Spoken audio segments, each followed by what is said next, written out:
of six-sided number cubes are rolled, what is the probability that the number cubes show doubles or the sum of the number cubes is 8? Chloe is here with her latest cheat sheet notes. She wants you to know that if something is mutually exclusive, it's two events that cannot occur at the same time. And you would take the probability of A or B equal to the probability of A plus the probability of B. If you are not mutually exclusive, that means the two events that can occur at the same time. You would take the probability of A or B equal to the probability of A plus the probability of B minus the probability of A and B. Now that we have Chloe's cheat sheet notes, let's go ahead and find the probability of this event. So we are rolling two die numbered 1 through 6. So when I am rolling this, I could have rolled a 1, then a 1. Maybe I rolled 1, then 2. Rolled a 1, then 3, 1, then 4, 1, then 5, 1, then 6. Or maybe I did 2, then 1, 2, then 2, 2, then 3, and so on. So I went ahead and wrote all of the possibilities out here. I could have rolled 1 first, 2 first, 3, 4, 5, 6, and then you'll see the second column is just the additional number I could have got on my second roll. Now from here, I have to go ahead and figure out the ones that show doubles. So I'm going to go ahead and highlight the ones that show doubles. So I have 1 here, 1, 1. I could have got a 2, 2, 3, 3, 4, 4, 5, 5, or a 6, 6. Those are all the doubles I could have got.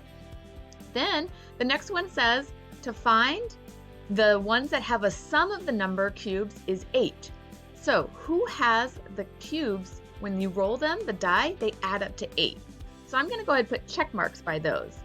So I can see if I had 6 plus 2, that would equal 8. 5 plus 3 is 8. 4 plus 4 is 8. 5 plus 3 is 8. 6 plus 2 is also 8. And I could check all the rest, but those are the only ones that actually have a sum of the two die adding up to 8. So now that I have all of my information figured out, I'm going to go ahead and figure out, is this mutually exclusive or not mutually exclusive? If two events cannot occur at the same time, it's mutually exclusive. If two events can occur at the same time, they're not mutually exclusive. And if you look at rolling a 4 then a 4, this is what makes it not mutually exclusive. The reason because I got doubles and it also adds up to 8. So showing doubles or the sum of the die adding up to 8 is happening in both situations. Therefore, it is not mutually exclusive. So the formula I'm going to use is the probability of A or B equal to the probability of A plus the probability of B minus the probability of A and B. So in my case, I am looking for doubles or a sum equal to 8. So I'm going to take the probability of doubles plus the probability that the sum of the two rolls equals 8 minus the probability of doubles and the sum equaling 8. So doubles, if we look at doubles, I had 1, 2, 3, 4, 5, 6 doubles out of a possible 36 combinations there. So I have 6 out of 36. Now the probability of getting a sum of 8, I had 1, 2, 3, 4, 5 check marks. So I have 5 out of 36 where the sum is 8. And how many have doubles and a sum of 8? 4, then a 4. So there's only one of them. So I have 1 out of 36, that is the probability of getting doubles and a sum of 8. Now from here, I have to add and subtract these fractions together. Once you have the same common denominator, you can add and subtract the numerators of fractions. So I have a common denominator of 36, and I'll do 6 plus 5 minus 1, which will equal 10. So I have 10 over 36. From here, I can go ahead and reduce.